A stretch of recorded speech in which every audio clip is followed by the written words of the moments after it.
இவங்களுக்கு நம்ம மருந்து கொடுத்துருக்கோம். 6 மந்த்தாக சாப்பிட்டுட்டு வராங்க. இவங்ககிட்ட ரிசல்ட் கேட்போம். ஹலோ, எல்லாருக்கும் வணக்கங்க.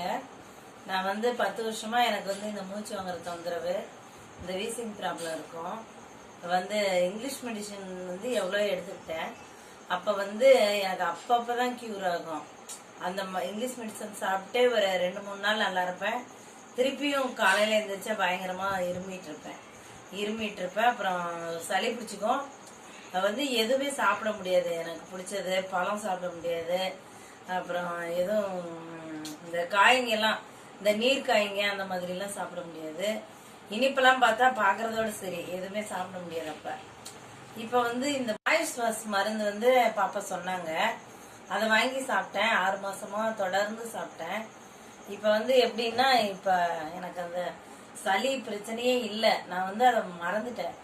சளி எனக்கு இருக்கு, இருமல் வருதுங்கிறதே மறந்துட்டு நான் இப்ப எல்லாமே சாப்பிட்றேன். கொஞ்சம் கொஞ்சமா சாப்பிட ஆரம்பிச்சதுக்கு அப்புறம் தான் எனக்கு இதெல்லாம் சாப்பிட்டா இனிமே சளி பிடிக்காதுங்கிறது எனக்கு தெரிஞ்சுது. சாப்பிட்டதுக்கு அப்புறம் தான் நானே தெரிஞ்சுக்கிட்டேன் இந்த மருந்து இவ்வளவு நல்லா வேலை செஞ்சிருக்குது. எனக்கு ரொம்ப சந்தோஷமா ஃபீல் பண்றேன். எது வேணாலும் சாப்பிட்றேன். இப்ப வெளியில போனாலும் நான் இருமல் வரும், சளி வரும், வீசிங் ப்ராப்ளம் வரும் அப்படிங்கிற ஞாபகமே இல்லை. முன்னெல்லாம் வெளியே போனா எப்ப எனக்கு மூச்சு வாங்கும், எந்த நேரத்துல மூச்சு வாங்குமோன்னு பயமா இருக்கும். வெளியிலயே எங்கேயுமே போக முடியாது.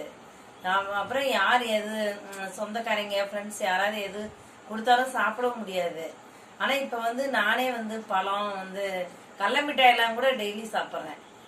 அப்புறம் வாழைப்பழம் எல்லாமே பிடிச்ச திங்ஸ் எல்லாம் சாப்பிட்டு எனக்கு இப்ப சந்தோஷமா ஃபீல் பண்றேன். அதனால இது ரொம்ப நல்ல மருந்து. இது நீங்க சாப்பிட்டு பார்த்தாதான் தெரியும். இப்ப நான் சொல்றது கூட நீங்க ஃபீல் பண்ண மாட்டீங்க. சாப்பிட்டு பார்த்து அனுபவபூர்வமா நீங்க அனுபவிச்சாதான் உங்களுக்கு நிஜமாலுமே அதை பத்தி தெரியும்.